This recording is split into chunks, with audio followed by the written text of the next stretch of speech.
नमस्कार साथियों, मैं रिमझिम विश्वकर्मा और आप देख रहे हैं बतंगड़ की खास सीरीज क्राइम कॉर्नर, जहां हम जानेंगे अपराध के तमाम किस्से। तो आइए शुरू करते हैं आज का वो खास किस्सा। अगर आपके घर में भी बहन, बहू या बेटियां हैं तो आज की ये कहानी सुनने के बाद आप शायद उन्हें कभी अकेले कैब में सफर करने की हिम्मत ना दें। कैब का मकसद होता है एक पैसेंजर को पॉइंट ए से पॉइंट बी तक सुरक्षित पहुंचाना, लेकिन कई बार ये सफर किसी महिला के लिए उसकी जिंदगी का सबसे डरावना अनुभव बन जाता है और ये डरावनी हकीकत हमें सोचने पर मजबूर कर देती है कि क्या सच में हमारी महिलाएं शहर की सड़कों पर सुरक्षित हैं। ये कहानी है 15 फरवरी 2014 की। दिल्ली की एक लड़की अपने ऑफिस से शाम 7 बजे निकलती है और दोस्तों के साथ साइबर हब के एक रेस्टोरेंट में डिनर के लिए जाती है। वहाँ से रात लगभग 9:15 बजे सब लोग निकलते हैं। डिनर के बाद ये लड़की अपने दोस्तों के साथ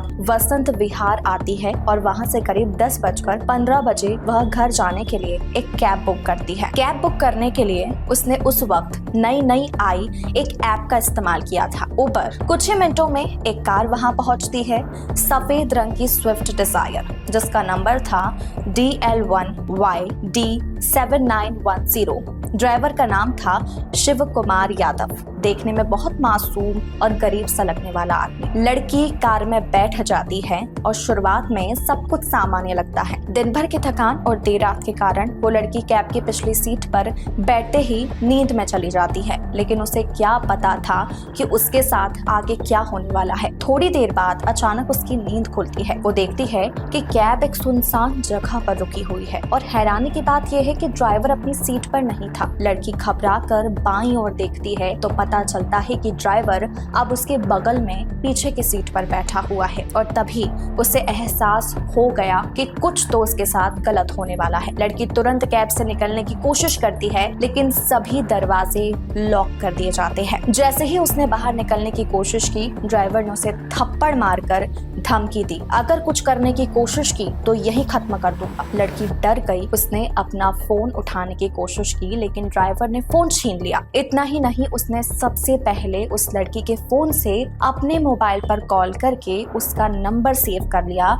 यानी अब लड़की पर दबाव डालने का एक और तरीका उसके पास आ चुका था। इसके बाद ड्राइवर ने उसके साथ जबरदस्ती करना शुरू कर दी। लड़की चिल्लाती रही, रोती रही, लेकिन सुनसान रास्ते पर उसकी आवाज किसी तक नहीं पहुंची। तकरीबन 1 घंटे तक शिव कुमार ने उसके साथ दरिंदगी की और फिर डराने के लिए साफ कह दिया कि अगर किसी को बताया तो अंजाम बहुत बुरा होगा, क्योंकि उसके पुलिस से भी कनेक्शंस हैं। लड़की रोते हुए चुप हो गई। ड्राइवर दोबारा से कार चलाने लगा। इस बीच लड़की को अपना फोन वापस मिल चुका था। ड्राइवर को लगा अब वो कुछ नहीं करेगी, लेकिन लड़की ने हिम्मत जुटाई और अपने एक दोस्त को मैसेज लिखा, जिसमें पूरी घटना उसने बताई। दुर्भाग्य से वह मैसेज गलती से उसी ड्राइवर के नंबर पर चला गया। ड्राइवर ने मैसेज पढ़ा और गुस्से में फिर से गाड़ी रोक दी। इस बार उसने लड़की को फिर से मारा पीटा और दोबारा वही हरकत की और फिर दोबारा धमकी दी, अगर किसी को बताया तो तुम्हारा अंजाम बहुत बुरा होगा। इसके बाद वह लड़की को उसके घर के बाहर उतार देता है, लेकिन इस बार लड़की ने हिम्मत दिखाई। उसने जाते जाते कार और नंबर की फोटो खींच ली। अगले ही दिन वह लड़की पुलिस स्टेशन पहुंचती है और शिकायत दर्ज करवाती है। इस केस के वायरल होते ही एक और बड़ा खुलासा होता है। अमेरिका से आई एक भारतीय लड़की ने भी बताया कि उसके साथ भी लगभग ऐसी ही घटना हुई थी,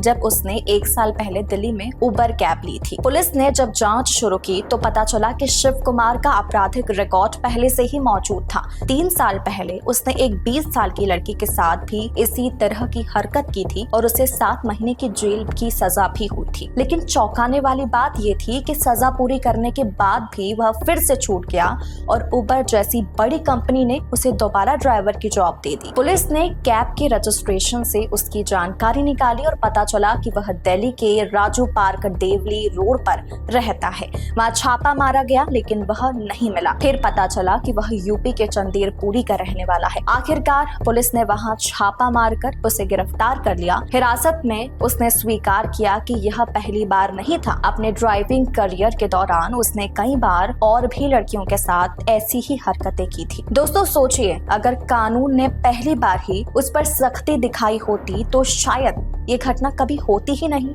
और उबर जैसी बड़ी कंपनी ने अगर सही बैकग्राउंड वेरिफिकेशन किया होता तो यह शैतान फिर से सड़क पर नहीं उतरता। ये सिर्फ एक घटना थी जो सामने आई, लेकिन असलियत ये है कि हर दिन ऐसी कितनी ही घटनाएं होती हैं। कई महिलाएं बदनामी के डर से शिकायत नहीं करती और यही खामोशी इन अपराधियों को और हिम्मत देती है। इस केस ने भारत में महिलाओं की सुरक्षा, ऐप आधारित कैब कंपनियों की जिम्मेदारी और कानून व्यवस्था पर गहरे सवाल खड़े कर दिए और हम सबको सोचने पर मजबूर कर दिया कि क्या हमारी बहन बेटियां सच में सुरक्षित है। दोस्तों, आपको क्या लगता है इस बारे में? हमें अपनी राय कमेंट सेक्शन में जरूर बताएं और ऐसी अपराध भरे किस्से सुनने के लिए देखते रहिए बतंगड़।